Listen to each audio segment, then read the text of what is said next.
Yuk, selamat malam, shalom semuanya, Bapak Ibu dan semua saudara-saudara di sini dari seluruh Indonesia. Shalom, Shalom shalom, shalom. shalom. Shalom kok.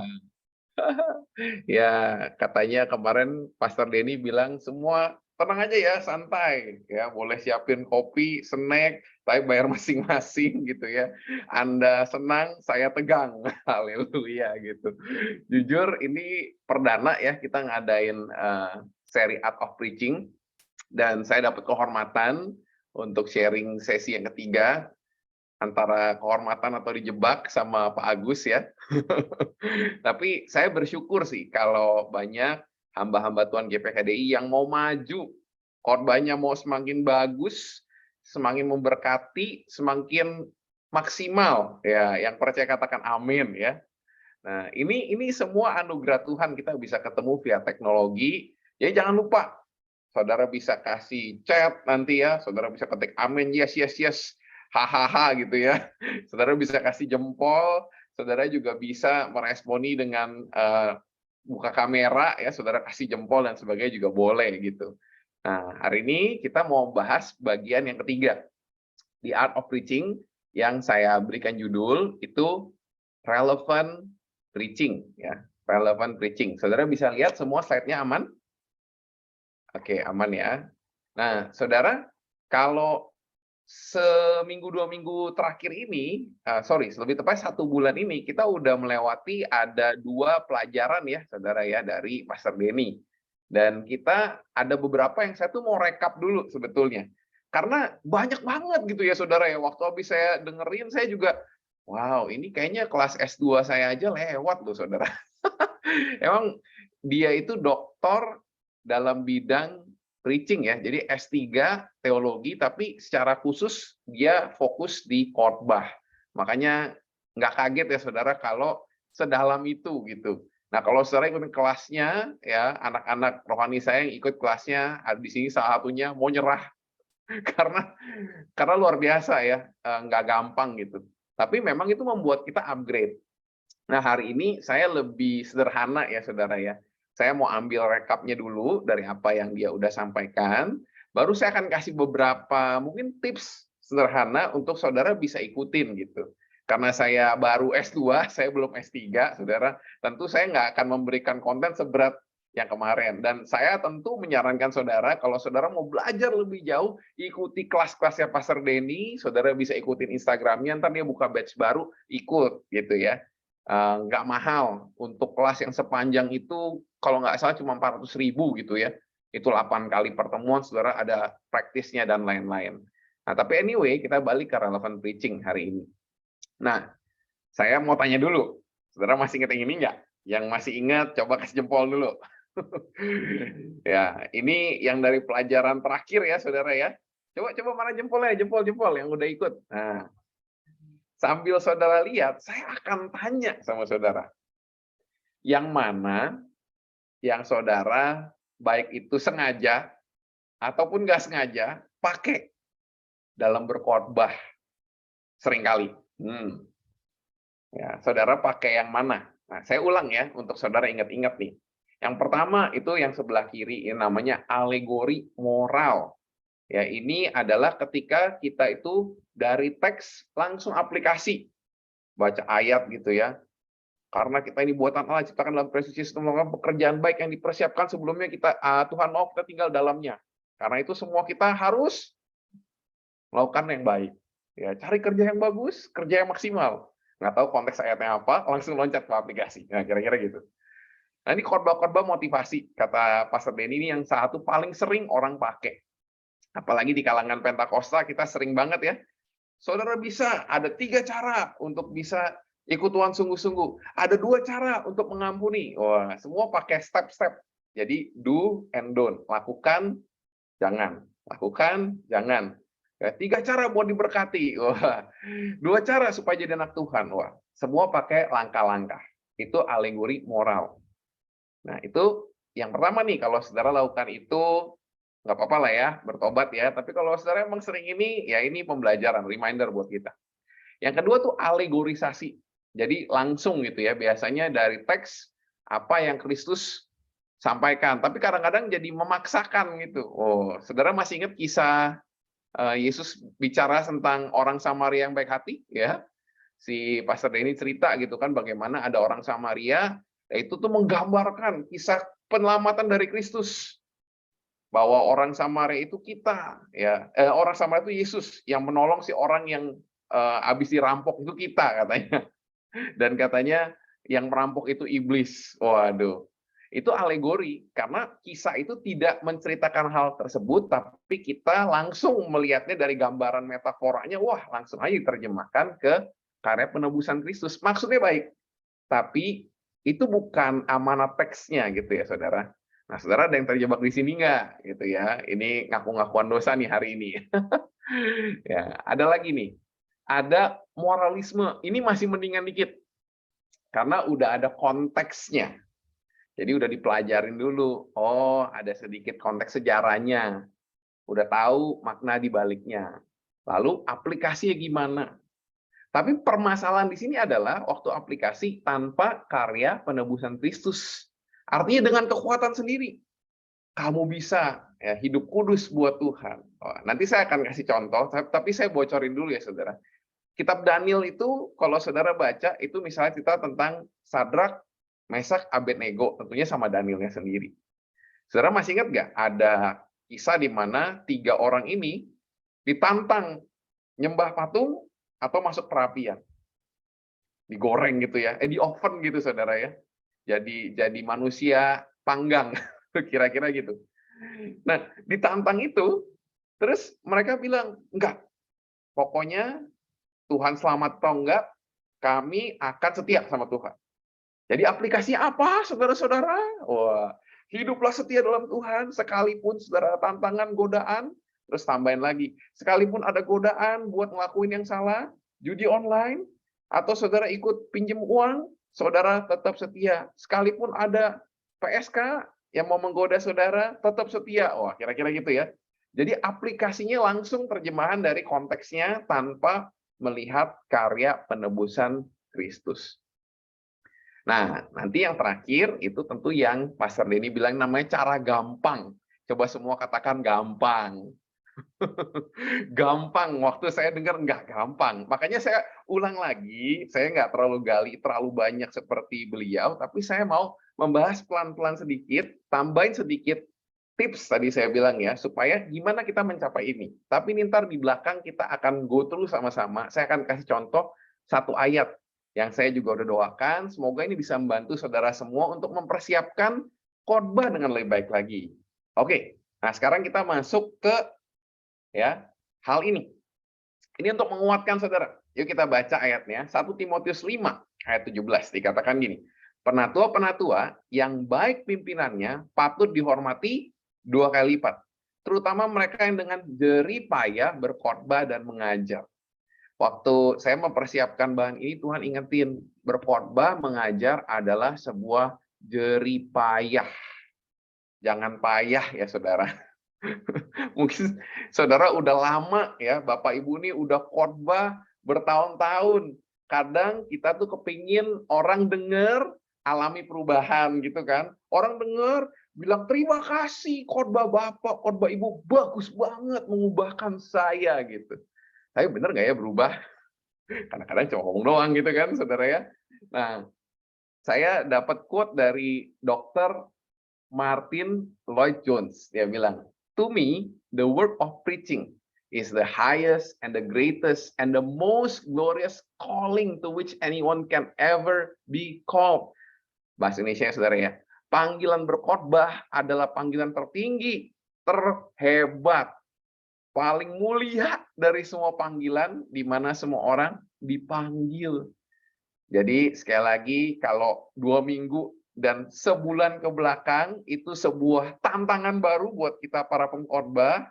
Saudara boleh tepuk diri saudara dan bilang, Tuhan mampukan saya. Ya, karena Tuhan udah panggil kita semua. Tuhan panggil saya. Saudara bisa bilang sama diri saudara, Tuhan yang panggil saya. Nah, kalau Tuhan yang panggil, Tuhan yang mampukan. Nah, itu namanya Kristosentris. Bukan khotbah dengan kekuatan sendiri, tapi khotbah dengan kekuatan Tuhan. Makanya sampai Paulus bilang, mereka patut dihormati 2 kali lipat karena kerjanya lebih keras. Nah, Bapak Ibu Saudara, saya mau ingetin, kalau kita sharing firman, persiapan itu bukan sehari sebelumnya sebetulnya. Nanti seperti kita akan bahas berikut ini, persiapan tuh terjadi setiap hari. Persiapan khotbah itu bukan kalau mau khotbah. Persiapan khotbah itu terjadi setiap hari dalam jam doa kita, dalam hubungan pribadi dengan Tuhan, dalam hubungan kita dengan jemaat, ya, dengan saat kita baca koran, baca Instagram, itu semua bahan-bahan bisa muncul. Roh Kudus itu nggak cuma bekerja saat kita baca Alkitabnya. Tapi kan Tuhan bilang kan, berbahagia mereka yang merenungkan firman dan melakukannya. Waktu kita renungkan itu nggak selalu pada saat kita lagi baca aja. Tapi setiap hari diingetin lagi. Roh Kudus kan mengingatkan segala sesuatu. Saudara izinkan dia ingatkan. Saudara lagi baca berita, Roh Kudus ingatkan firman Tuhan. Saudara lagi konseling, Roh Kudus ingatkan firman Tuhan. Saudara lagi nonton film, tiba-tiba Roh Kudus bisa ingatkan firman Tuhan. Banyak saudara caranya. Nah, makanya hari ini kita harus maju terus, ya. Katakan sama-sama maju terus, ya. Dalam kita berkhotbah, dalam kita persiapkan firman, katakan sama-sama maju terus, ya. Maju terus. Maju terus. Nah, kata Ed Stetzer, ya, ini seorang pendeta di Amerika yang sangat terkenal, dia bilang the goal of preaching adalah so that people in our churches to be formed, ya, by biblical perspective of the world. Jadi sebenarnya goal kita dalam berkhotbah itu punya kacamatanya Tuhan untuk manusia melihat kehidupan dunia. Kira-kira gitu. Goal dari berkhotbah adalah supaya jemaat Tuhan melihat dengan kacamatanya Tuhan tentang kehidupan di dunia ini. Konteksnya dia, kehidupannya dia. Nah, ini nggak gampang, sekali lagi ya saudara ya. Makanya kalau ikuti pelajaran Pastor ini itu 32 sesi sebenarnya kalau saudara lihat ya. Plus banyak stand alone-nya tambahan. Saya cuma akan memberikan beberapa tips sederhana bagaimana kita bisa memulai ke arah sana. Nah saudara, sebelum saya lanjut, saya mau kesaksian dulu sedikit. Karena saya tuh berdoa sama Tuhan. Tuhan tuh lucu memang ya, kalau dipikir-pikir gitu ya. Bertahun-tahun yang lalu saya bilang, Tuhan, saya mau melayani Engkau. Dan Tuhan ajar saya untuk mulai sharing pada usia 14 tahun di Komsel gitu ya. Saya nggak tahu khotbah itu gimana. Sejujurnya sampai sekarang pun, saya masih terus menemukan bagaimana khotbah yang terbaik. Tapi belakangan ini, khusus tahun terakhir, saya tuh melihat ada percepatan dari Tuhan. Saya pecahin beberapa rekor tahun ini, karena dari tahun lalu, saya itu hitung berapa kali saya khotbah setahun gitu ya. Saya kaget loh saudara. 160 kali saya khotbah setahun saudara, tahun lalu. Terus tahun ini saya memecahkan berapa rekor. Ada dalam waktu seminggu itu, 7 hari ya, saya khotbah 10 kali. Itu rekor tertinggi saya gitu. Kadang saya bingung, Tuhan, apa yang Tuhan lagi mau kerjakan sih sebetulnya? Apa yang Tuhan lagi ajarkan? Sampai pelajaran ini muncul, saudara. Sampai saya dijebak sama Bapak Agus gitu ya, untuk membagikan sharing ini. Saya sekarang ngerti gitu, oh, paling tidak, saya bisa bagikan sedikit dari pengalaman, sekaligus dari pembelajaran, sekaligus dari apa yang saya belajar di kuliah saya. Saya harap ini membantu saudara. Yang siap belajar katakan amin. Amin ya. Nah, jadi 3 hal sederhana, 3 tips aja saudara, bagaimana kita bisa relevan preaching-nya. Oh, relevan bukan yang paling keren bajunya, bukan bahasanya paling modern, bukan. Karena kalau saudara pikir ini tentang jadi TikToker yang jago gitu ya, yang 1 menit dan langsung jelas gitu, magnet katanya Pastor Denny yang kena. Tuhan bukan minta kita semua jadi TikToker, saudara. Saudara nggak usah ikut-ikutan sama pendeta-pendeta di TikTok atau Instagram yang korbannya singkat, kesannya jelek. Belum tentu. Dan belum tentu itu panggilan kita. Relevan adalah di mana Tuhan tempatkan kita, di situ kita jadi yang terbaik. Itu relevan. Sesuai dengan konteks usia, latar belakang, lokasi, dan kebutuhan yang Tuhan taruh di situ. Karena nggak semua orang perjalanan rohaninya sama, enggak. Tentu ada yang bayi, ada yang anak, ada yang remaja, ada yang dewasa. Makanya saya mau memberikan angle yang berbeda hari ini, di mana kita semua mesti menemukan relevan dari sudut pandang apa? 3. Yang pertama adalah hubungan, relationship with God. Makanya kalau relevan 3R ya, saudara. Relationship with God. Apa yang Tuhan mau, apa yang Tuhan mau tunjukkan, apa rancangan Tuhan, apa message-nya, pesannya Tuhan, buat orang-orang yang Tuhan izinkan kita pimpin. Saudara yakin kan, jadi pendeta, jadi pembicara, jadi pengkhotbah itu panggilan Tuhan? Amin. Katakan sama-sama, ini panggilan Tuhan. Wih, gitu ya. Ini panggilan Tuhan. Nah, karena ini panggilan Tuhan, maka harus Tuhan dulu yang menuntun. Relationship with God. Ini yang pertama. Yang kedua, nanti relationship with others. Hubungan dengan orang. Tentunya utamanya orang yang kita pimpin. Tapi juga dengan konteks di sekitar kita. Baik itu konteks anak muda misalnya di sekitar kita. Kota, desa, area di sekitar kita, atau bahkan bangsa dan negara di sekitar kita ini. Tuhan punya planning spesial kan, rancangan khusus kenapa kita ada di area ini. Maka hubungan kita dengan others, dengan orang, dengan lingkungan, dengan area di sekitar kita. Nanti kita bahas habis ini. Tapi yang ketiga nanti kita akan juga bahas tentang resources, tentang sumber daya. Saudara, saya jujur ya, karena saya lagi S2, saya lihat benar Indonesia memang agak berat dapat sumber daya teologi, saudara. Karena kebanyakan buku-buku itu barat. Dan sebenarnya nih sekarang saya harus lagi kelas. Nah, di kelas itu baru ya tadi dibahas. Betapa minimnya sumber daya teologi Asia. Khususnya dalam bahasa lokal gitu ya. Karena memang sangat sedikit orang-orang yang serius mempublikasi ya penggalian teologi mereka di bangsa-bangsa Asia. Termasuk Indonesia, ya saudara. Makanya kalau kita dengar nih hari ini, saya juga berdoa kita akan semakin banyak mengupgrade ya, menaikkan standar khotbah kita. Dan menaikkan standar penggalian teologi kita. Sehingga ini akan bisa membantu, baik itu buat sinode kita, maupun secara umum buat kekristenan di Indonesia. Karena saya belajar ya saudara, saya tuh baca buku-buku barat itu luar biasa gitu. Kayak banyak sekali yang kita bisa dapatkan dari situ. Nah, saya cari terjemahannya, banyak yang nggak ada, saudara. Tapi, sekali lagi, ini saya berikan beberapa resources yang bisa menjadi langkah awal buat saudara menggali lebih jauh. Oke, nah ini 3 hal ya, kita akan belajar 3 ini. Yang pertama, itu hubungan dengan Tuhan. Relationship with God. Ya, coba kita lihat gambar yang di depan dulu, saudara. Saudara masih kayak anak perempuan ini nggak, saudara? Waktu melihat Alkitab gitu. Saya tuh waktu ketemu gambar ini, saya amazed ya, saudara ya. Kadang-kadang ya, kita itu waktu pertama kali baca Alkitab, itu ada sebuah, kalau kata Pastor Denny itu binar gitu, excitement ya. Seru.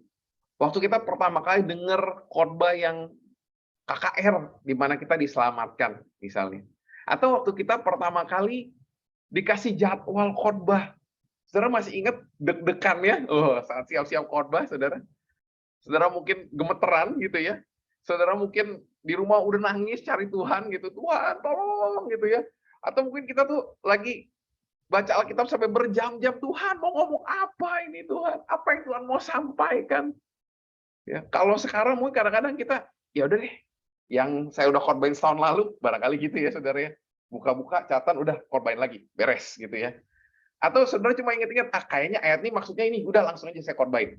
Karena nggak ada waktu. Tapi hubungan sama Tuhan itu adalah, makanya tadi saya bilang ya, sesuatu yang tiap hari kita bangun. Waktu kita pegang Alkitab kita, saya pegang handphone, karena sekarang saya baca di HP, di tab gitu ya saudara ya. Saudara waktu baca, saudara luangkan waktu supaya ada ruang buat Tuhan bicara kah? Gitu. Atau kita kadang-kadang tugas ya, baca itu karena gerakan baca Alkitab GPKDI, haleluya gitu ya. Atau saudara malah karena kita sebagai pemimpin, kita harus teladan, kita baca, kita ingetin jemaat jangan lupa baca Alkitab. Tapi kita lupa dengan esensi yang utama, yaitu hubungan pribadi sama Tuhan. Ini buat saya pribadi ini sebuah hal yang kita nggak bisa berhenti melakukan dan menggali lebih dan lebih dan lebih dalam lagi. Bahkan seharusnya semakin kita dewasa dalam Tuhan, semakin lama kita berkhotbah, semakin banyak ayat yang kita tahu, harusnya kita semakin penasaran untuk tahu makna di balik ayat-ayat yang Tuhan ingetin. Amin? Saudara mau kayak gitu? Karena benar-benar sungguh-sungguh waktu kita ngelihat ayat yang Tuhan kasih, kita tuh lihat apa sih? Saya akan kasih tahu sama saudara, kita harusnya lihat Tuhan di balik semuanya. Khotbah yang kristosentris, kata Pastor Denny, itu adalah khotbah di mana kita menemukan Kristus di dalam semua konteks ayat-ayat. Dan untuk bisa kita kayak gitu, kita mesti punya hubungan yang terus haus dan lapar akan Tuhan. Nah, kenapa saya ingat ini yang utama? Karena saya tulis di bawah ini, to be Christ-like is to be truly human.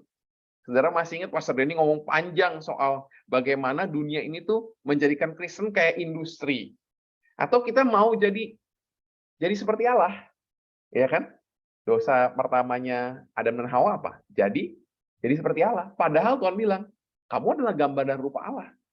Jadi manusia itu gambar dan rupa Allah. Nggak perlu jadi Allah. Kamu adalah image, imago Dei. Nggak usah jadi Allahnya, tapi kamu adalah gambarannya. Makanya jadi serupa Kristus, mengerti gambaran Kristus. Bahkan saya lagi belajar pas banget saudara minggu lalu, kelas tentang Kristus. Apa pentingnya Kristus harus jadi manusia dulu di bumi ini. Dia adalah 100% Allah, 100% manusia. Supaya manusia tahu apa artinya jadi manusia. Menarik ya saudara ya. Kristus jadi manusia yang adalah Allah, dan dia harus 100% Allah, 100% manusia. Supaya manusia yang berdosa ketika terima Yesus, dia mau kembali ke image of God, gambar dan rupa Allah. Makanya to be Christ-like is to be truly human. Ini loh manusia yang sesungguhnya. Manusia sejati, yaitu Yesus. Wow. Saya harap saudara dibakar lagi ya kerinduannya untuk dekat dan menggali Tuhan lebih jauh. Nah, saya punya gambaran ini ya saudara, yang diingetin sama Pastor Denny, kalau saudara masih ingat. Hubungan sama Tuhan itu membuat kita nanti punya 3 hal ini. Ada logos, ada pathos, dan ada ethos. Kalau saudara masih ingat, di situ kita bahas bagaimana kita perlu gali ayatnya, penjelasan-penjelasannya itu logos. Kita mesti terus punya gairah dan memberikan gairah dengan cerita, dengan quote ya, dengan kata-kata orang tadi, dengan bahasa yang ada gambaran, dia bilang gitu. Dan khususnya yang ketiga, dan ini yang saya bahas tadi secara spesifik, ethos. Ethos itu membangun kredibilitas diri, personal branding, ya, siapa kita yang sesungguhnya. Keberanian, keyakinan dalam kita membagikan firman. Itu pasti karisma dari Tuhan. Tapi juga latihan, persiapan. Dan tentu dengan sources, dengan bahan yang kredibel. Nanti habis ini kita akan bahas itu. Galatia 5 ayat 25 dikatakan, jikalau kita hidup oleh roh, baiklah hidup kita juga dipimpin oleh roh. Bahasa Inggrisnya, NIV version. Since we live by the Spirit, let us keep in step with the Spirit. Jadi kalau digambarkan hubungan sama Tuhan tuh selangkah sejalan gitu loh sama Tuhan. Tek tek tek tek. Dia kayak kanan, kita kayak kiri. Dia kayak kanan, kita kayak kiri gitu loh. Jalan terus bersama. Nah, saya mau kesaksian dikit saudara tentang ini. Karena di tahun ini juga saya tuh ngeliat banyak mujizat loh saudara. Ya, dari yang kecil dulu ya, yang maksudnya bukan kecil, tapi yang lebih secara logosnya kita lihat. Mujizatnya, saya dapat pengalaman baru sekitar 2 minggu yang lalu. Saya khotbah tentang pengkhotbah 3. Segala sesuatu ada waktunya. Nah, sebenarnya konteks ayatnya itu bukan cuma soal ngomong kegiatan-kegiatan dalam hidup. Kalau saudara ingat, ada waktu menabur, ada waktu menuai, ada waktu perang, ada waktu berdamai gitu ya, ada waktu mengumpulkan, ada waktu membuang gitu-gitu ya. Nah, tapi Tuhan bilang segala sesuatu indah pada waktunya. Nah, tapi yang sebenarnya Tuhan mau sampaikan kalau kita buka ayat itu adalah waktu itu pemberiannya Tuhan. Kita nggak bisa kontrol waktu dan kita masih bergantung sama Tuhan. Maka Tuhan akan pimpin. Sekarang waktunya apa? Kira-kira gitu. Nah, pada saat itu tiba-tiba Tuhan kasih wahyan, das. Langsung saya ngomong gini, di tengah-tengah khotbah nih. Saya merasa Tuhan lagi sampaikan sama beberapa orang. Ada yang lagi Tuhan tantang untuk melupakan. Saudara, kata-katanya kan saat itu mengampuni. Saudara harus mengampuni nih. Ada orang-orang yang Tuhan lagi ingetin mengampuni. Saya nggak tahu siapa saudara, tapi kalau saudara Tuhan ingetin hari ini, ampuni, saya bilang. Tuhan akan beri kekuatan untuk saudara bisa mengampuni orang yang menyakiti saudara itu. Udah kan? Saya lanjut khotbahnya. Pas pulang, datang itu orang beneran. Tiba-tiba dia bilang, aduh kok maaf, aku memang udah Tuhan kasih tahu mengampuni. Hari ini kok ngomong, jelek kena ke hati. Aku harus ngampuni. Makanya khotbah yang kata Pastor Denny jelek itu ya, salah satunya saya yakin itu pimpinan Tuhan. Karena kalau bukan pimpinan Tuhan, kalau bukan suara Tuhan, kita nggak tahu sebenarnya apa yang terjadi di kehidupan dia. Tapi kita masih peka. Karena seringkali Tuhan tuh bisa nyampein dan saat kita gali lebih dalam, kita dapat message yang dalam nih dari Tuhan. Ini ternyata pas buat seseorang di situ gitu loh. Nah, saya kasih kesaksian yang kedua ya, Saudara. Nah, tahun ini saya melihat, tadi saya lagi ngitung kurang lebih ya, itu 10 kali kesembuhan. Kurang lebih. Kesembuhannya tuh nggak tumpang tangan lagi, Saudara. 10 kali ini semua, itu sebelum mulai khotbah saya doa, atau tengah-tengah khotbah saya doa, atau akhir khotbah saya doa. Kira-kira tuh dalam konteks khotbah semuanya. Saya cuma lagi berdiri mimbar, tiba-tiba Tuhan bilang, ada yang punggungnya sakit. Ini baru, minggu kemarin. Dia kesaksian. 2 minggu lalu saya doain minggunya dia kesaksian. Online, saudara. Saya coba bilang punggungnya sakit. Terus Tuhan mau sembuhin, saudara. Sembuh. Satu juga sembuh orangnya, benar-benar. Dia kesaksian, boleh tanya Pak Beni. Karena kesaksian juga nggak ke saya. Saya aja nggak kenal orangnya, saudara. Karena nggak disebut namanya siapa. Tapi Pak Beni adalah orang yang menyaksikan. Orang ini alami kesembuhan. Itu satu ya. Sebelumnya kita juga pernah terjadi yang lucu. Ada orang sesak napas, saudara. Doa dalam nama Yesus, tiba-tiba gitu lagi pas tengah-tengah khotbah Tuhan bilang, Tuhan mau sembuhin yang sesak napas. Tuhan sembuhin di situ. Bahkan nih, saudara yang ketiga. Nah, kalau ini juga sama minggu lalu. Saya lagi siapin khotbah, lagi doa, terus Tuhan ingetin kata tiroid. Terus saya mikir, apa ya itu tiroid ya? Terus saya riset gitu ya, saudara. Aduh, tiroid ini apa ya? Terus saya gali.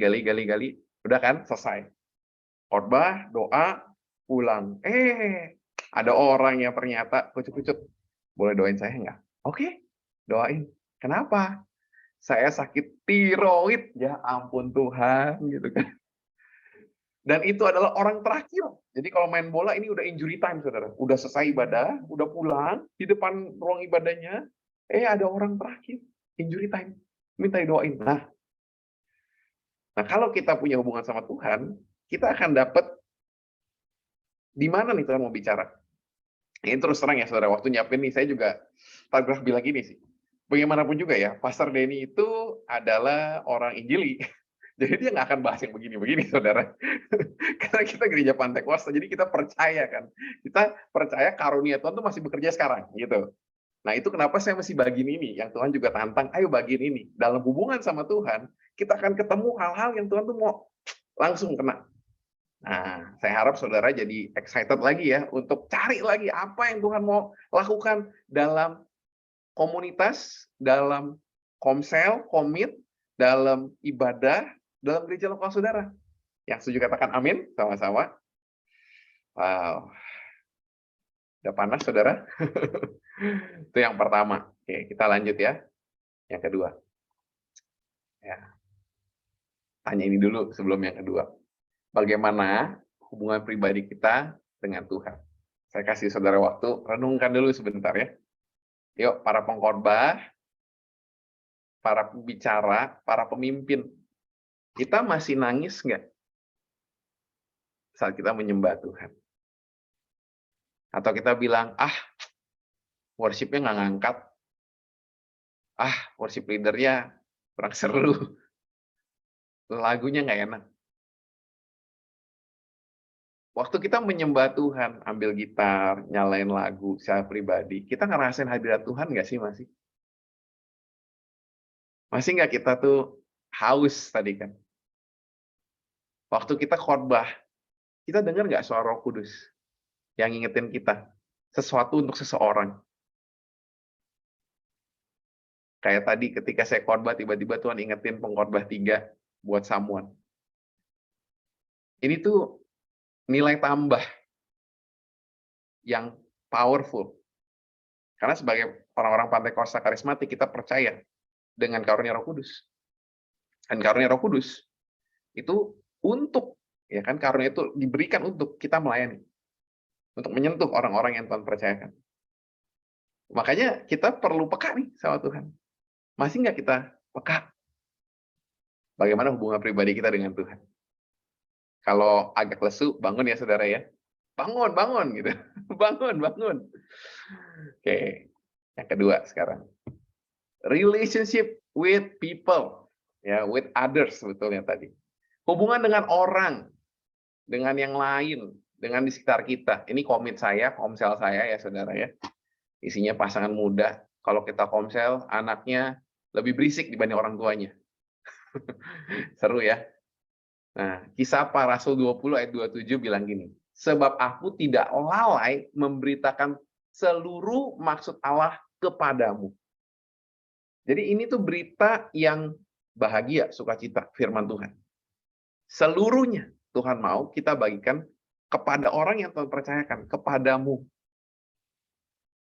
Sebetulnya, ini tuh mengingatkan kita gini, waktu kita mempersiapkan khotbah, kita tahu nggak sih kondisi orang-orang yang Tuhan taruh? Apa kita sebagai pengkhotbah lebih sering mengkhotbahin orang dibanding dengerin orang? Jujur ya saudara ya. Kalau kita diundang, kita datang ke rumah si A, kita ngapain? Keluarin ayat, ngasih tahu kamu harus gini, atau kita dengerin masalah pergumulan pemikiran mereka. Karena kita sebagai pengkhotbah punya kecenderungan bisa keluarin banyak pengetahuan, firman. Dan memang sih karena tugas saudara dan saya adalah ngomong, kita suka ngomong gitu ya saudara ya. Pokoknya kalau ketemu orang, dia lagi cerita masalah dia, saudara ingetin, harus begini. Firman Tuhan bilang begini. Saudara harusnya ini. Dia lagi galau, dia lagi stres soal kerjaan, berharap sama Tuhan, percaya sama Tuhan. Dia lagi cerita soal pasangan, jangan pasangan dengan yang berbeda agama. Gitu ya. Karena Allah tidak suka. Ya, kalau bahasa Inggrisnya, do not be unequally yoked. Ya, jangan terkait sama yang berbeda gitu ya. Wah. Akhirnya kita sebenarnya belum menggali sampai ke perasaan mereka. Mereka baru cerita sedikit, kita langsung kasih, yes, ini dia yang benar menurut firman. Justru Tuhan itu, kalau kita ingat ceritanya Pastor Denny di 2 minggu lalu, God is very human. Yesus tuh hadir di samping, kalau saudara ingat gambarnya ya, setiap orang. Itu merangkul gitu ya, dia mau kenal, dia mau deket sama setiap orang. Bahkan kalau di gereja lokal kami, saya ajarin, kita boleh curhat sama Tuhan. Apa adanya. Makanya Yesus tuh pribadi yang very human, sangat terkenal. Sangat orang yang nggak percaya Tuhan pun, yang nggak bergereja pun, yang bukan Kristen pun, itu tahu Yesus. Bahkan bisa mengapresiasi Yesus. Tapi apakah kita juga memberikan ruang yang sama sebagai hamba-hamba Tuhan, sebagai pendeta gitu ya, untuk mendengar apa sih yang mereka mau sampaikan? Dan sorry, kalau bukan cuma mendengar, saya tambahin yang kedua tuh, mendoakan, saudara. Mendoakan. Apa yang Tuhan lagi sampaikan soal mereka tadi? Apa kita doain supaya mereka sungguh-sungguh, mereka ibadah, mereka pelayanan, mereka memberikan perpuluhan, itu bagus semua. Tapi masalah hidup mereka, pemikiran dan perasaan mereka, pergumulan-pergumulan mereka, yang bukan cuma dari sudut pandang yang kita harap benar, tapi benar-benar dari keadaan yang terberat mereka. Saudara, ada satu kata yang sering digunakan anak muda sekarang, kalau saudara tahu, namanya overthinking. Saudara tahu nggak overthinking? Oh itu, berpikir yang lebay. Lebay. Saudara tahu lebay? Ya, nggak tahu kenapa masih dipikirin, tapi dipikirin gitu. Saudara tahu yang ngomong overthinking umur berapa? 13, 14, 15. Terus saudara bilang gini, "Emang masalah kamu segede apa sih?" Udah dijamin abis itu, anak itu nggak bakal cerita lagi sama kita, kalau kita bilang begitu. Saya baru 32 tahun, tapi waktu saya dengar anak usia 13, 14, 15 tahun kayak ngomong seperti itu, saya kadang-kadang renyuh di hati. Bener sih, kita dalam hati pasti bilang gini, masalahmu segede apa sih?"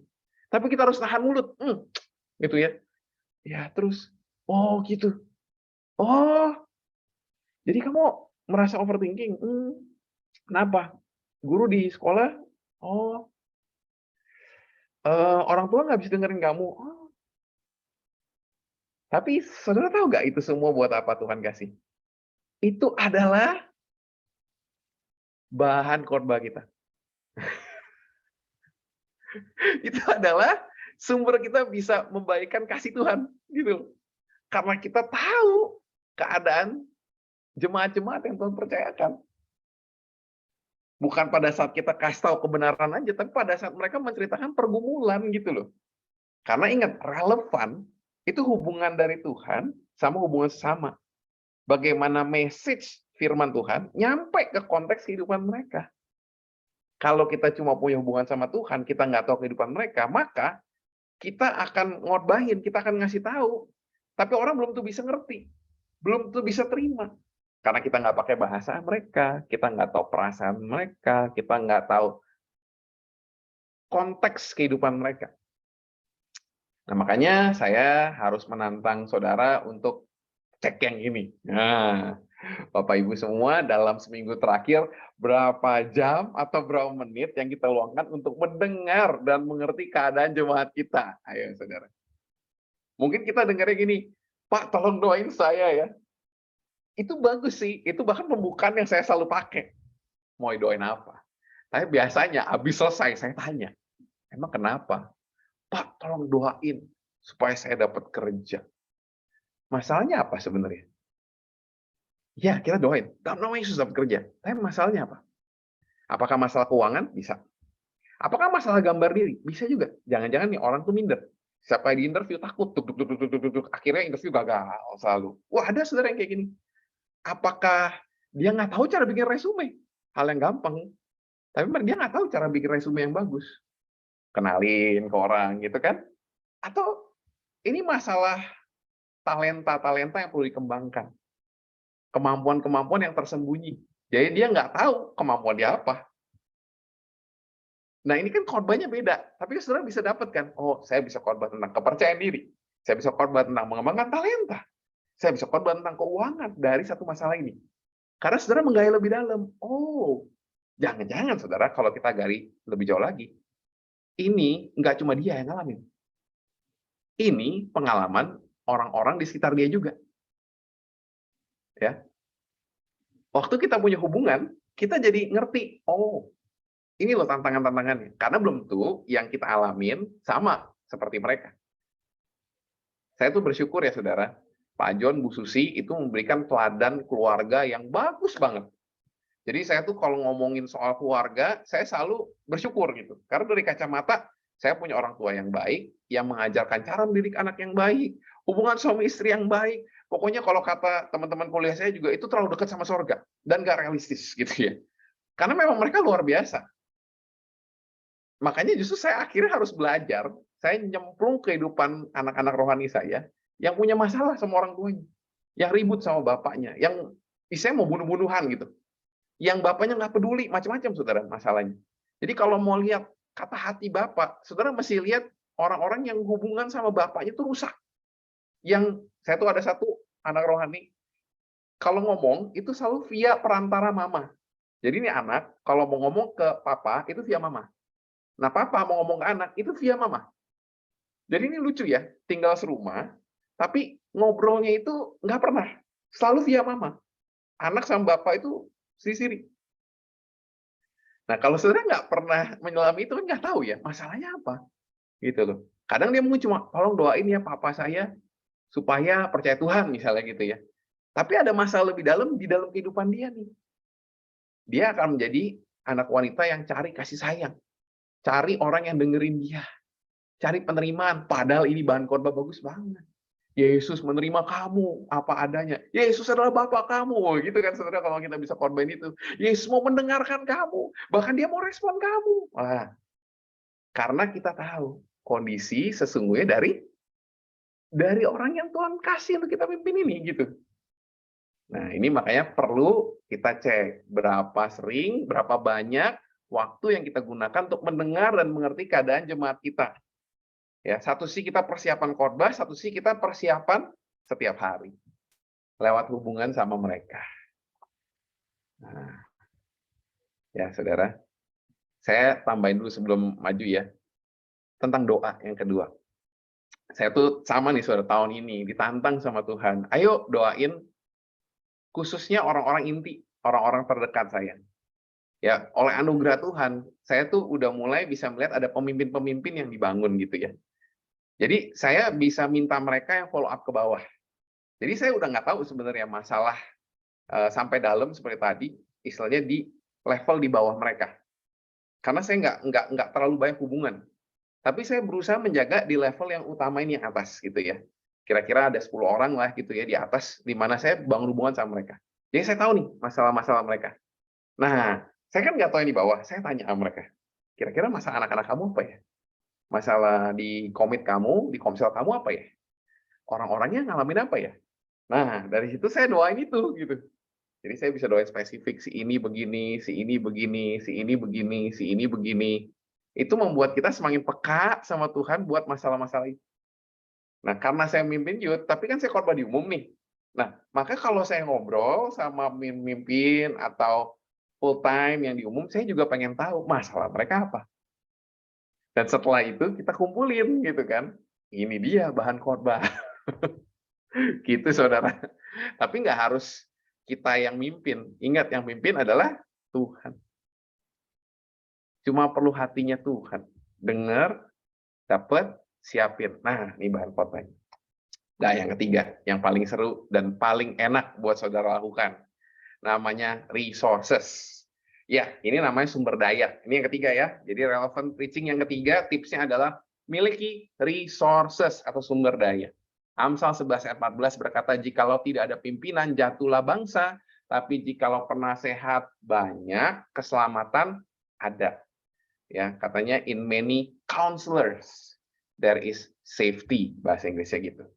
Jadi ada keamanan dalam banyak counselors, banyak penasehat. Artinya gini sebenarnya, dalam kita persiapan, nanti kan kita balik lagi nih, bagaimana Pastor Denny kemarin ajarin yang gampang itu saudara, gampang, langkah 1, 2, 4, 3, 4, 3 gitu ya. Yang kita mau klimaks dalam redemptive preaching. Nah, tapi saudara perlu alat bantu sebenarnya, gitu loh. Kita perlu banyak tools supaya kita punya pandangan. Memang kita butuh hubungan sama Tuhan, hubungan sama sesama. Tapi kita juga butuh mentor-mentor istilahnya gitu. Dan mentor ini nggak cuma orang. Mentor ini bisa berupa website yang saya taruh di sini, Alkitab Sabda, ya, pertanyaan Alkitab, YouTube, ya, Bible Project Indonesia. Habis saya mau kasih lihat saudara satu contoh. Habis ini kita case study saudara ya, supaya kita bisa praktekkan apa yang kita udah pelajari. Nah, saudara bisa pakai ini. Ini nanti waktu PowerPoint-nya saya jadiin PDF, saya akan bagi ke Pak Agus, saudara bisa terima, saudara bisa klik link ini semua. Jadi saudara bisa langsung pakai. Karena sebetulnya tujuannya adalah membantu kita menggali. Dan kita nggak cuma terbatas satu sudut pandang, apalagi kalau sudut pandangnya cuma sudut pandang kita gitu ya. Ya, kita perlu dengar dari orang-orang yang juga udah menggali ayat yang sama gitu loh saudara. Makanya kalau dalam bahasa Inggris ada namanya buku komentari. Nah, buku komentar itu biasa akan bahas dari satu kitab itu satu buku, ya. Satu buku itu bisa 1000 halaman. Nah, dalam buku itu ada ayat per ayat dia bahas gitu. Sayangnya, saudara, sayangnya nggak ada bahasa Indonesia. Saya udah tanya sama Pastor Denny sendiri, saya tanya sama seorang teman yang S2 teologi juga, nggak ada, saudara. Jadi untuk kita bisa memakai tools yang saya pakai nih, saya pakai yang bahasa Inggris. Saya tuh gampang sekali sebenarnya pakai itu. Tapi karena nggak ada, saya kasih yang terdekat ya saudara ya. Saya harap ini tetap bisa membantu sih, lumayan lah. Gitu. Cuma memang nanti kita doakan ya, one day Tuhan akan kasih banyak buku-buku buat Indonesia. Jangan minta saya yang bikin, saudara. Ya, ini harus orang yang S3 dan spesialis banget. Nggak akan sanggup. Dan nggak satu biasanya. Berame-rame mereka bikin sampai jadi. Oke, sekarang untuk resources ini, saya mau kasih beberapa tools. Oke, kita lihat dulu ya.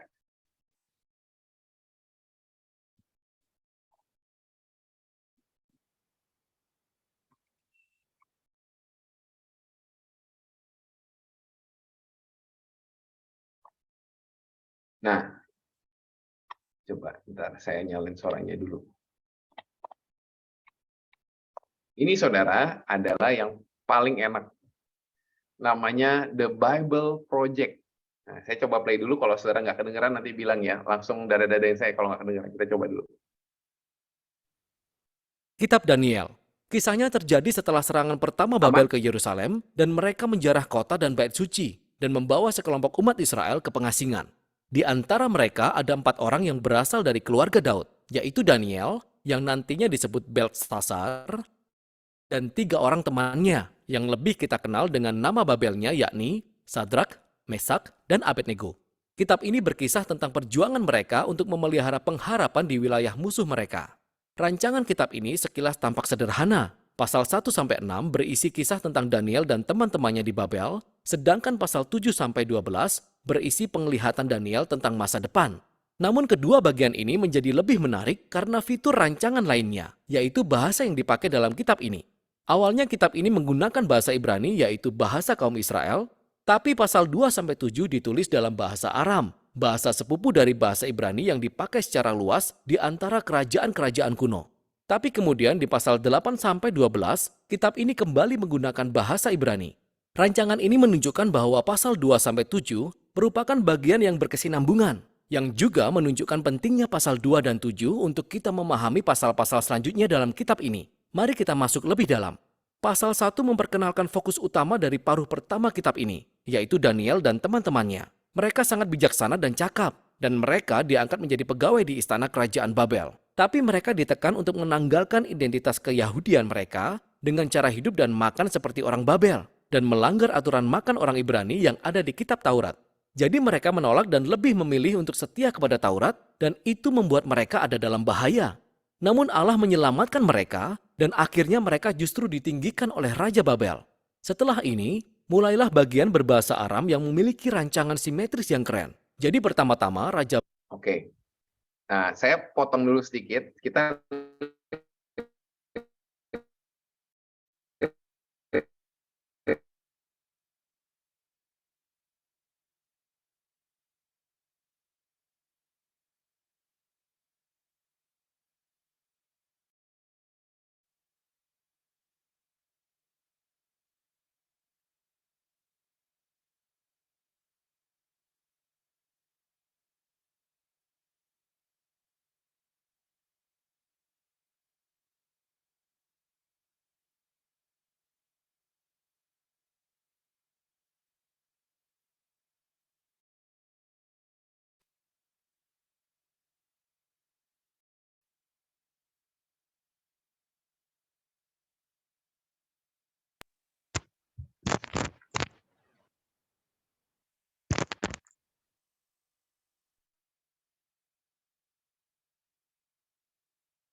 Tim, suara kamu nggak kedengeran, Tim.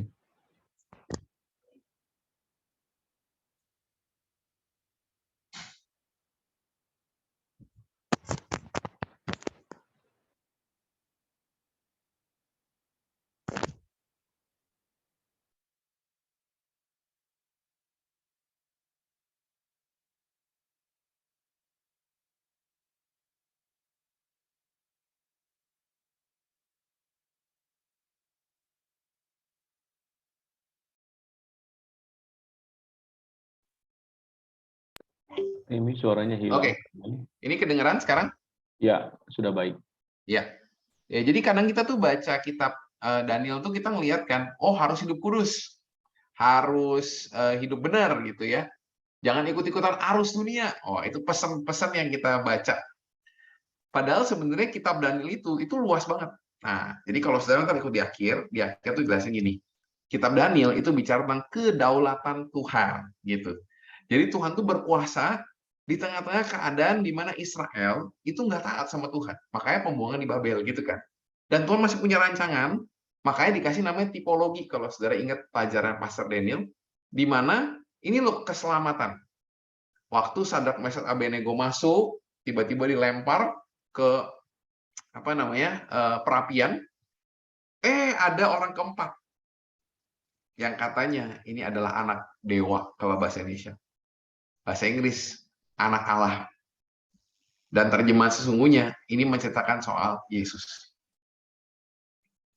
Jadi cerita utama di Sadrak Mesak Abednego adalah Yesus punya rancangan untuk keselamatan. Ada gambarannya. Wah, gitu saudara kira-kira. Makanya kalau kita balik tadi, ya nanti kita kan bahas ini kayak gini ya. Tapi saya mau kasih gambaran dulu. Saudara bisa pakai tadi video itu namanya The Bible Project untuk menggali si konteksnya. Oke. Satu lagi. Ini sebenarnya di luar dari si Bible Project, itu kita bisa gali dari websitenya si Alkitab sendiri. Nah, alkitab.sabda.org. Nih, kalau saudara lihat ya. Nah, ini di layar saudara ada kan semuanya Daniel 3 ya, kelihatan ya. Kelihatan. Nah, ini nanti di bawah situ ada tuh sebuah patung emas. Nah, tidak memuja dewa Tuanku. Ini ada pesan-pesan yang bisa kita ambil dari sini. Nah, ini dari alkitab.sabda.org. Ada satu lagi nih. Tapi ini dari kalangan Injili ya, saudara ya. Jadi saya udah coba, kalau baptisan Roh Kudus dia penjelasannya beda. Nggak apa-apa, lagi-lagi ini kan kita memperluas pengetahuan kita. Nah, ini tentang kitab Daniel. Tapi kalau ininya tepat. Ini adalah introduksi dari setiap kitab. Nah, dijelasin nih, tanggalnya kapan, tujuan penulisannya apa, ayat-ayat kuncinya apa aja dari kitab Daniel, rangkumannya, ini kisah besarnya. Jadi, Tim, ini yang ke-share beda soalnya. oh gitu. Canva yang ke-share. Oke. Kalau ini kan? Oke. Oke, ya ini sebenarnya kisah tentang kitab Daniel dari godquestions.org. Nah, nanti bisa lihat tentang gimana kitab Daniel itu penulisnya siapa, tanggal penulisannya kapan, tujuan penulisannya apa, ayat-ayat kuncinya ada di sini semuanya, rangkuman besarnya, bahkan sampai nanti bayangannya ini tujuan apa tuh? Ini tentang kristosentrisnya. Nah, yang kemarin Pastor Denny juga jelasin ini. Itu. Semua ada di sini. Kita jadi bisa sebenarnya ngambil dari sini, kita jadi tahu, oh, konsep dari kitab ini begini. Sebelum kita masuk ke satu ayat demi satu ayat, konteksnya tuh udah kebayang yang besarnya gitu dari sini. Nah, sama tadi ya, kalau tadi nggak kelihatan, ini kelihatan Daniel 3 di sini, alkitab.sabda.org. Kelihatan ya? Ya, ini jadi tadi saya jelasin di sini. Di sini sebenarnya kita tuh ada tools di bawah sini. Setiap kali kita baca, saudara bisa lihat bawahnya, penjelasan-penjelasannya gitu loh. Untuk kita dapetin si konteksnya. Nah, dari konteks ini, baru kita nanti bisa ngerti lebih jauh sebenarnya ayat ini ngomongin apa gitu. Ya, ini resources-nya ya, saudara. Oke, sebenarnya itu udah selesai sampai di situ, saudara. Jadi, saya berharap ini bisa membantu kita, kalau kita tadi dengan 3R itu, jadi ada hubungan sama Tuhan, ya, ada hubungan sama sesama, dan ada resources. Nah, resources ini tadi linknya akan saya kasih semuanya ke Pak Agus, supaya kita bisa menggali. Nah, goal yang saya ngerasa dari kemarin itu Tuhan taruh ya gitu. Kita memang perlu melangkah lebih jauh dalam kita persiapan firman. Memang, ini saya pesan aja ya. Kadang kita tuh mesti punya khotbah template, khotbah default gitu ya. Misalnya untuk pemberkatan nikah, khotbahnya ini. Untuk kematian, kita punya mungkin 2 atau 3 khotbah yang kita simpen gitu ya. Untuk misalnya pas ada yang ulang tahun, kita siapin 2-3 khotbah. Ini tuh khotbah template. Sehingga kita nggak selalu siapin dari nol gitu loh. Nah, kita siapin yang terbaik buat beberapa event yang pasti akan terjadi selama kita jadi pendeta atau hamba Tuhan, akan adakan event-event ini, siapin dulu gitu saudara. Jadi kita tuh udah punya template. Nah, sisanya tuh mingguan. Nah, mingguan kita yang kedua tuh bikin tema. Jadi per bulan itu ada kitab khusus misalnya kita bahas. Nah, kita akan gali dari kitab ini. Bisa seperti itu. Atau kita akan bahas tema khusus. Nah, kita akan bahas dari tema itu. Ini akan mempermudah saudara sebetulnya, sehingga kita tuh nggak selalu dari nol. Karena udah ada konteksnya. Nah, temanya iman. Oke, kita bahas iman. Kalau di Lambar, bulan September kemarin kita bahas kitab pengkhotbah. Jadi saudara cukup buka kitab pengkhotbah. Kali tadi. Maka introduksinya tadi, sekali baca udah dapat. Setiap kali khotbah selama sebulan itu kan introduksinya sama ya. Konsep khotbahnya sama, konsep kitabnya sama, baru kita ambil apa dari bagian mana dari kitab pengkhotbah, kira-kira gitu. Nah, ini masukan-masukan saya buat saudara, tips-tips saya. Saya harap ini membantu ya saudara ya tadi ya. Jadi ini semua melengkapi lah apa yang Pastor Denny udah bagikan. Saya rasa ini udah cukup. Kalau gitu kita tutup dalam doa dulu sebentar ya. Yuk kita berdoa, Bapak Ibu Saudara semua. Tundukkan kepala sebentar. Bapak, terima kasih buat waktu ini yang kau percayakan. Kami yang terbatas sebagai pengkhotbah, kami mau belajar, berkembang, bertumbuh, dan biar hubungan kami dengan kau, hubungan kami dengan jemaat dan orang-orang yang Tuhan percayakan, dan juga sumber daya, resources, yang kau akan terus tambahkan kami percaya. Membuat kami semakin tajam dalam berkhotbah, semakin maksimal. Dan aku berdoa dari setiap pengkhotbah hari ini yang hadir, bisa terus mempertajam kepekaan sama Tuhan, pengetahuan akan firman, dan juga skill dalam berkhotbah yang sesuai dengan kebutuhan dari umat yang Tuhan percayakan sama kami. Sehingga khotbah kami akan mengubahkan orang-orang yang kau taruh. Di dalam nama Yesus kami serahkan semua ini. Amin. Amin. Ya, Tuhan berkati saudara semua. Oke, thank you Pak Timothy buat sharingnya hari ini.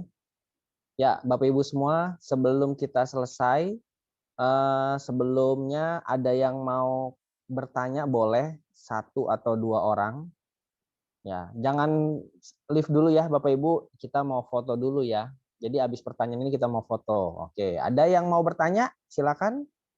Langsung open mic-nya, nanti langsung bertanya. Ayo, boleh yang mau bertanya. Nah, untuk bahannya tadi semua saya akan kirim ke grup, nanti sekretariat DPSP yang akan men-share ya dari bahan yang pelatihan pertama, kedua dan ketiga gitu ya. Jadi Bapak Ibu bisa lihat semua, dan sampai hari ini semua yang diberikan itu adalah seperti bahan bakunya gitu ya, bahan baku bagaimana cara kita mempersiapkan khotbah sama alurnya seperti apa gitu ya. Jadi itu semuanya sudah nanti diberikan juga dalam bentuk rekaman dan PDF-nya nanti yang dari Pak Timothy ya. Oke, ada untuk breakout room-nya nggak ada, Pak Priyo. Ya. Oke, ada yang mau bertanya nggak? Sudah cukup semua? Oke, nggak ada ya. Saya hitung sampai 5 nih. 1, 2, ada yang dari Kalimantan, yang dari Banten Jawa, yang dari DKI, atau yang dari Sulawesi. Ada yang mau bertanya? Oke, kalau nggak ada kita foto dulu deh ya. Nanti boleh minta tolong Thomas atau siapa ya, Pak Thomas atau Pak Kevin yang foto? Oke, aku aja ya, Ko Agus. Ya. Oke, di sini ada 2 slide ya teman-teman. Jadi mohon senyumnya ditahan sampai slide-nya habis. Ya ditunggu dibuka kameranya.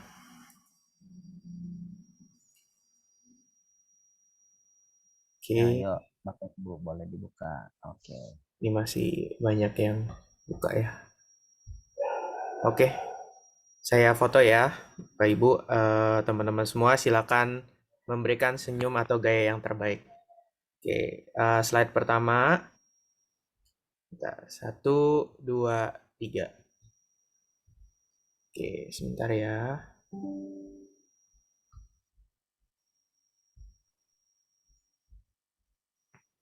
Yang lagi ngomong nggak kelihatan mukanya. Nggak ada webcamnya. Oh, ini. Oh, Oke, slide yang kedua ya. 1, 2, 3. Oke. Oke, ya. Nanti saya persilakan kepada Pak Ali, mungkin ada Coba. tambahan sekaligus doa penutup nanti Pak Ali. Silakan. Ya, mungkin nggak ada yang tanya tuh tadi. Tadi saya dengar Pak Timi tadi ada bilang apa tentang tema gitu ya. Semua putus-putus saya dengar nih. Atau teman-teman tuh nggak kendala nggak ya? Maksudnya waktu kita dapatkan satu tema besar misalnya, terus di tema besar setahun, terus dirinci dalam per bulan gitu kan ya.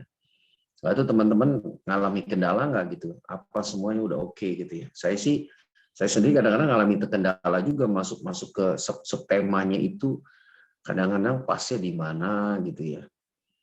Kadang terlalu banyak yang di kepala kita, kadang-kadang untuk bikin dibikin subtemanya untuk dibagi 12 bulan gitu kan ya. Nah, itu kadang-kadang saya juga ngalami kesulitan juga tuh. Nah, nggak tahu teman-teman gimana. Mungkin Pak Timi bisa jelasin itu ya untuk tadi yang diceritakan tuh. Tadi Pak Timi ada cerita, tapi di sini dengarnya putus-putus gitu. Bisa diulang lagi tuh Pak Timi. Oke, saya harusnya bagiin ya ininya ya, kanvanya ya, biar kebayang ya. Ini jadi sebenarnya kalau di lambar saya memang saya yang bikin gitu ya. Nah, memang kalau tanya tadi ada nggak kendala, ini ketiga kali sebenarnya saya bikin dan ya setiap tahun saya juga berusaha improve lah ya gitu dari yang sebelum-sebelumnya.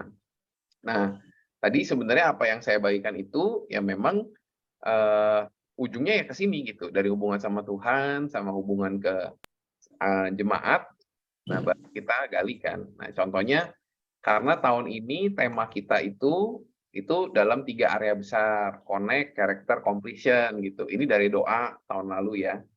Nah, sesudah itu baru kita bikin tema per bulan gitu. Tema di umum itu judulnya Sejalan dengan Tuhan. Nah, di awal tahun ya. Jadi kita kalau di youth bilangnya restart. Nah, baru ini digali, kita bahas apa sih tujuannya. Nah, kalau ini nggak per kitab di sini, ini lebih ke konteksnya aja. Karena di awal tahun itu jemaat perlu punya awal baru. Jadi mereka punya gaya hidup diperbaharuin, habit diperbaharuin, ya, dan mau dipimpin sama Tuhan.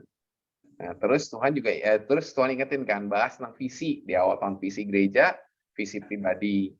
Terus ingetin gaya hidup murid. Apa gaya hidup murid kita? Suka firman, bersatu, bersaksi. Kita bahas di situ gitu kan.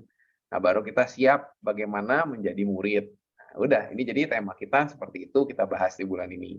Saya kasih contoh yang terakhir nih, yang terdekat itu yang nah ini contohnya, Roh Kudus. Kenapa saya bahas Roh Kudus? Karena saya ngelihat nih dari jemaat-jemaat ini pengertian Roh Kudus itu beda-beda. Nah, kita kan juga seringkali khotbah itu seceplok-ceplok gitu ya. Jadi Roh Kudusnya itu kita secara aplikatif, tapi nggak secara teologis kita bahas gitu. Akhirnya pengertian jemaat tuh jauh-jauh gitu ya tentang Roh Kudus. Nah, saya bahas secara spesifik, gali di Yohanes, apa yang tentang Roh Kudus, di Korintus, apa yang tentang Roh Kudus. Kita bahas di minggu-minggu yang berbeda tentang buah roh, karunia roh, pribadinya Roh Kudus, dan perubahan yang Roh Kudus pimpin. Nah, ini jadi secara spesifik sebenarnya bahasnya Roh Kudus, tapi bahasa kerennya tuh pneuma, yaitu bahasa Greek-nya ya, bahasa Yunani-nya. Nah, ini ujungnya Pentakosta. Nah, contohnya gini gitu. Ya, kira-kira gini, Pak Ali mungkin cukup seperti itu? Membantu? Iya. Thank you. Nanti mungkin bisa disiarkan aja, mungkin teman-teman nanti bisa lihat satu contoh gitu ya. Ya teman-teman, gembala-gembala, saya nggak tahu gembala-gembala mengalami kesulitan nggak dalam menetapkan tema kalau tahunan udah dapat biasanya kan. Masing-masing gereja mungkin ada juga yang menetapkan temanya di ulang tahun gereja, ada juga mungkin temanya di awal tahun gitu ya. Tapi bagaimana membagi tema-tema itu dalam tema jadi subtema lagi per bulannya atau per 3 bulan tadi Pak Timi sharing per 4 bulan ya, lalu ini lagi ke 1 bulan ya, sesuai dengan apa yang ya, dengan kebutuhan jemaat ya, sehingga bisa apa yang kita sampaikan khotbahnya relevan ya. Oke, terima kasih ya. Nggak tahu teman-teman ada yang mau nanya lagi nggak ya? Silakan. Kalau nggak ada ya, ada lagi yang mau ditanyakan teman-teman?